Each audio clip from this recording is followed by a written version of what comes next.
And the engines will penalize deceptive practices like keyword stuffing, clickbait, all these other things that people used to do and still do to try to get the engines to find them. It's just not working anymore.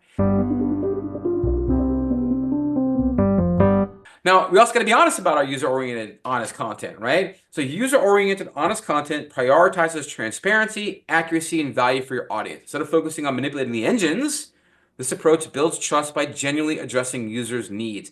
So we have to stop thinking about the search engines and start thinking about our users. In fact, you have to start. You should have been doing this for years now, right? Too often we've been focusing on what are the engines like, what do the engines want, what do the engines do, and not what do my users want. What can I give them? What do they need? And by doing this, instead of manipulating the engines, it builds up trust by genuinely addressing the user's needs. It involves delivering clear, actionable information, avoiding any kind of overpromising, and then creating great content, right, that we talked about a moment ago, high quality original content that users can rely on to make decisions on what to do. It's important because search engines value authenticity, right? Google's EEAT guides, there we go again, prioritizes content that demonstrates authenticity, okay? Being real, being expertise, experience. So honest, well-researched content ranks higher than superficial or misleading material.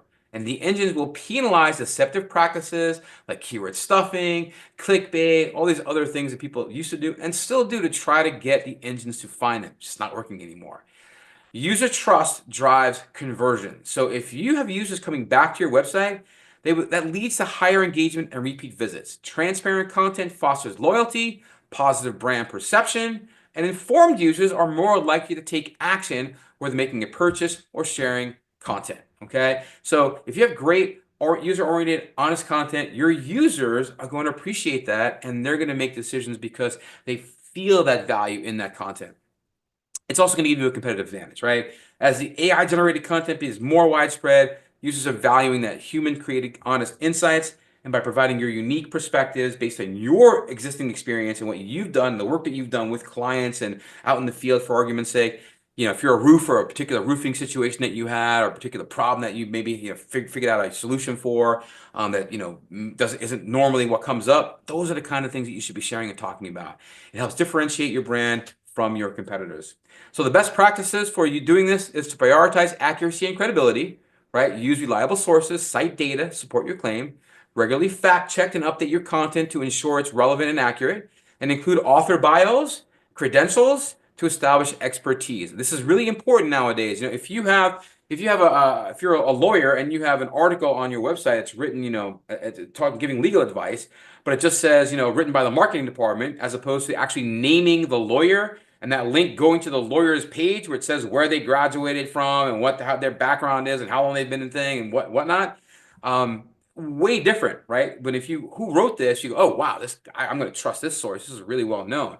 So that's that credentials again. That's that expertise part of EEAT.